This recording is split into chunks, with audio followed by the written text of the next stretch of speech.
साहब को कॉन्ट्राडिक्ट तो कर रहे हैं कि आपने ये कहा, लेकिन आप भी अजम्पशंस के बेसिस पे बात कर रहे हैं। आपने खुदा के होने का कौन सा प्रूफ पेश किया है खुदा की एग्जिस्टेंस का?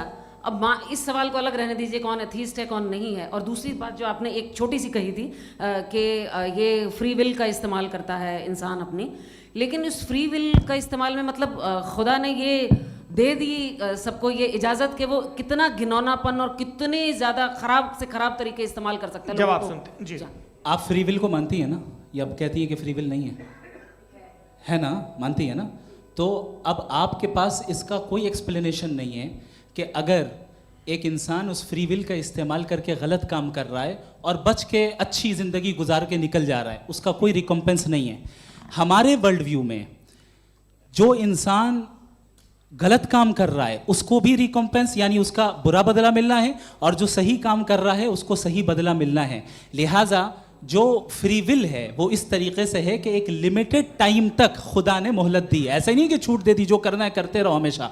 वक्त आएगा जब एग्जाम का टाइम खत्म होगा तब रिजल्ट आएगा, दौराने एग्जाम जबरदस्ती आपको नहीं बताया जाएगा। अरे भाई एक सेकंड जी एक सवाल मुफ्ती साहब से मेरा मुफ्ती साहब से जी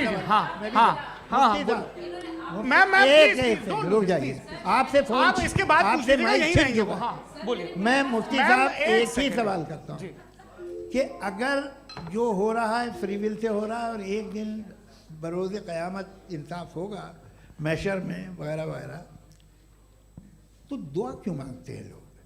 दुआ मांगते हैं इसके मतलब है अभी भी उसने ये डिपार्टमेंट रखा है कि मैं रोज़मर्रा की ज़िंदगी में बिल्कुल बिल्कुल ही कैन। तो तुम कैन हो, तुम मुझे नौकरी दिला देते हो, मेरे बेटे को ग्रीन कार्ड दिला देते हो, और 45,000 बच्चे मरते उन्हें रोकते नहीं हो। नहीं तो क्या आप ये कह रहे हैं कि इस दुनिया में जालिमों को कभी पकड़?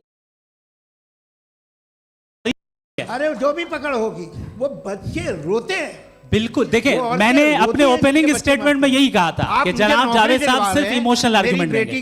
This is an emotional argument. ये छोटे मोटे इसके पीछे का रीजन मैंने बताया क्या है, इसके पीछे का विजडम क्या है मैंने बताया। मंच से आप लोगों को सज्जनों इसलिए कह रहा हूं ताकि थोड़ा सा आपके कॉन्शियंस पे जोर रहे कि आपको ऑर्डर बचा के रखना है। वक्त तय हुआ था, ये वक्त पूरा हुआ, आपने इतने धैर्यपूर्वक सुना, मैं आप सबका बहुत बहुत शुक्रगुजार हूं। यदि इन दोनों विद्वानों की इच्छा होगी तो कभी हम इस बातचीत का राउंड 2 राउंड 3, यही तो देखिए खूबी है इंसान की कि बहस मुबाहसे में वो पड़ा रहता है। आप लोगों ने बड़े धैर्य का परिचय दिया, बहुत बहुत शुक्रिया। इसी के साथ ये बातचीत यहाँ पे समाप्त होती है। मैं एक बात बता दूं, ये सारी बहस हो गई, अब मुफ्ती साहब और बड़े मुफ्ती साहब इन साथ के साथ मैं खाना खाने वाला हूँ।